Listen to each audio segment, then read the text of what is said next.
দক্ষিণ দিনাজপুর বিশ্ববিদ্যালয়ে পরিকাঠামো গড়ে তোলা হবে প্রথম পদক্ষেপ। দায়িত্বভার গ্রহণ করে জানালেন দক্ষিণ দিনাজপুর বিশ্ববিদ্যালয়ের উপাচার্য ডক্টর প্রণব ঘোষ। মঙ্গলবার ডক্টর প্রণব ঘোষ বালুরঘাটে দক্ষিণ দিনাজপুর বিশ্ববিদ্যালয়ের অফিসে এসে কাজে যোগদান করেন, যার পরে সংবাদ মাধ্যমের মুখোমুখি হয়ে উপাচার্য প্রণব ঘোষ প্রশ্নোত্তরে বলেন, আমার প্রথম পদক্ষেপ হবে পরিকাঠামো গড়ে তোলা। তিনি বলেন, বিশ্ববিদ্যালয়ের যে পদগুলো অত্যন্ত প্রয়োজনীয়, যেমন রেজিস্ট্রার, কন্ট্রোলার, ফিনান্স অফিসার, উচ্চশিক্ষা দপ্তরের সাথে আলোচনা করে সেই পদগুলোতেই আমাদের লোক নিয়োগ করতে হবে। এদিন দক্ষিণ দিনাজপুর বিশ্ববিদ্যালয়ের বিষয়ে ভবিষ্যতের পরিকল্পনা বিষয়ে ওনার একাধিক ভাবনার কথা তিনি সংবাদ মাধ্যমকে জানান, যার মধ্যে উল্লেখযোগ্য হলো ফরেন্সিক সায়েন্সে ডিপ্লোমা এবং পোস্ট গ্রাজুয়েশন কোর্স চালু করার কথা, বি ফার্ম, এম ফার্ম চালু করার কথা, post graduate board of studies তৈরি করার কথা প্রভৃতি। দক্ষিণ দিনাজপুর বিশ্ববিদ্যালয়ে বালুরঘাট থেকে অন্যত্র স্থানান্তর হওয়ার সম্ভাবনা নিয়ে বালুরঘাট শহরে গুঞ্জন বিষয়ে এদিন উপাচার্যকে জিজ্ঞাসা করা হলে তিনি বলেন, আমার প্রথম টার্গেট হবে আমি যেখানে বেশি জমি পাবো আমি সেখানে যাব। এই প্রসঙ্গে তিনি নিজের যুক্তিও পেশ করেন। উল্লেখ্য, 2024 সালে লোকসভা নির্বাচনে প্রাক্কালে একাধিক জায়গায় বালুরঘাটের সাংসদ সুকান্ত মজুমদার দক্ষিণ দিনাজপুর বিশ্ববিদ্যালয়কে সহায়তা করার প্রস্তাব দেন। যে বিষয়ে দিন উপাচার্যকে জিজ্ঞাসা করা হলে প্রণব ঘোষ বলেন, খুব ভালো সহায়তা নেব, যে সহায়তা করতে চায় আমরা তার কাছে যাব।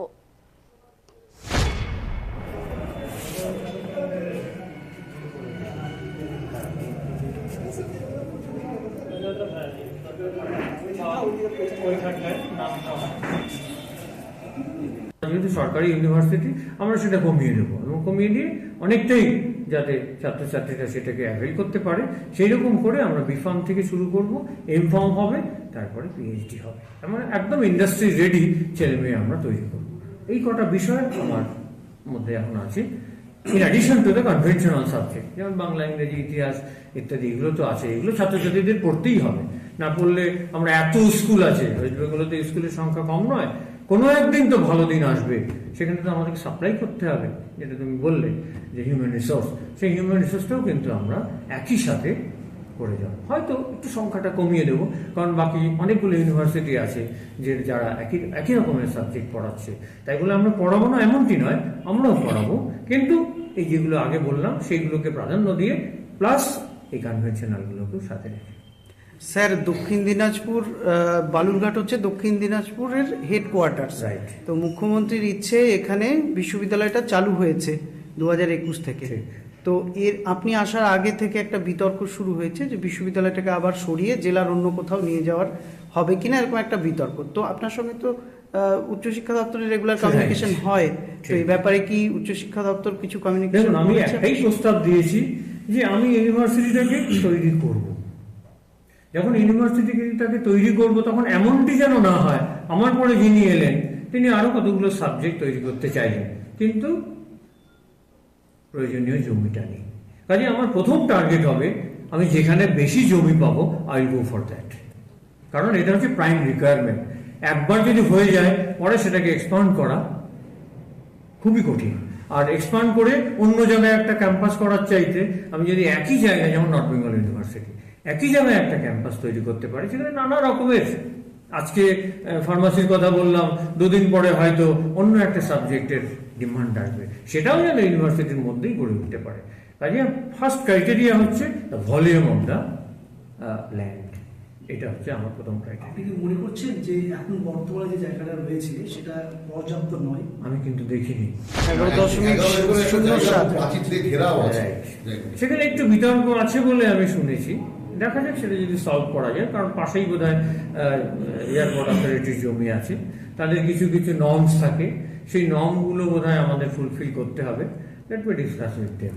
প্রশাসন বলছে মানে এয়ারপোর্ট অথরিটির তরফ থেকে এমন কোনো আপত্তি তোলা হয়নি। তারপরে এটা অনেকটা পলিটিক্যাল হয়ে গেছে, ইস্যুটা হয়ে গেছে, বিশ্ববিদ্যালয়টাকে যে কোনো হ্যাঁ, একটা জিনিস তো আছে, বালুরঘাট তো ডিস্ট্রিক্ট টাউন, ঠিক আছে, আর জমিটা মোটামুটি আছে 11 একর বললেন, আর যদি বাইরেও বেশি জমি পাওয়া যায় তাহলে একটা কম্প্রোমাইজে আসতে হবে, জমির সাথে লোকালিটির একটা কম্প্রোমাইজ করতে হবে। এটা তো ঠিক যে বাইরের দিকে যদি ইউনিভার্সিটি হয় তাতেও ক্ষতি নেই, আর সেন্টারে যদি হয় তাতেও ক্ষতি নেই। আমাকে প্রোভাইড করতে হবে স্টুডেন্টদের জন্য অ্যাডিকুয়েট স্পেস, অ্যাডিকুয়েট ডিপার্টমেন্টস, এইগুলো। তার জন্য যদি কিছু কম্প্রোমাইজ করতে হয় এ তরফে বা ও তরফে, ডু দ্যাট। দক্ষিণ দিনাজপুর বিশ্ববিদ্যালয় 2021 থেকে চলছে, কিন্তু আপনি তো ইতিমধ্যেই জেনেছেন বোধহয় যে পরিকাঠামো, স্টাফ, অফিসার্স, এই সব কিছুর ক্ষেত্রেই প্রতিকূলতা রয়েছে। তো আজকে নতুন দায়িত্ব গ্রহণ করলেন, এরপরে আপনার প্রায়োরিটি কোনটা কোনটা হবে? হ্যাঁ, প্রায়োরিটি প্রথম যেটা তুমি বললে সেটাই হলো প্রথমে ইনফ্রাস্ট্রাকচারাল সাপোর্ট। ইনফ্রাস্ট্রাকচারাল সাপোর্টের পর এক এক করে আমরা যেই পদগুলো ইউনিভার্সিটিতে ভীষণ ইম্পর্টেন্ট, যেমন রেজিস্ট্রার, কন্ট্রোলার, ফিনান্স অফিসার ইত্যাদি, এইগুলো আমাদের প্রথমে দেখতে হবে। হায়ার এডুকেশনের সঙ্গে আলোচনা করে সেইগুলোতে আমাদের লোক নিয়োগ করতে হবে। তারপরে আরেকটা যেটা বড় জিনিস হচ্ছে, আমাদের post graduate board of studies তৈরি করতে হবে। একটা ইউনিভার্সিটি যদি রান করে পোস্ট গ্রাজুয়েট ডিপার্টমেন্ট নিয়ে, তার একটা মূল যে জায়গা সেটা হলো পোস্ট গ্রাজুয়েটের জন্য একটা বোর্ড অফ স্টাডিজ তৈরি করা।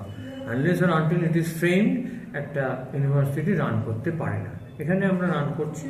এখনো পর্যন্ত যেটা করা হয়েছে, আগেকার ভাইস চ্যান্সেলররা তারা ইনিশিয়েটিভ নিয়েছেন বাইরের ইউনিভার্সিটি বা কলেজের সিনিয়র টিচারদেরকে নিয়ে মোটামুটি একটা বোর্ড অফ স্টাডিজ তৈরি করে এই যে 4টে ডিপার্টমেন্ট আছে সেইগুলোকে চালানো হচ্ছে। আমি তাদেরকে অবশ্যই ধন্যবাদ দেবো যে এইরকম পরিকাঠামোর মধ্যেও 21 থেকে শুরু করে এখনো পর্যন্ত 2-3টে ব্যাচ এখান থেকে বেরিয়ে গেছে।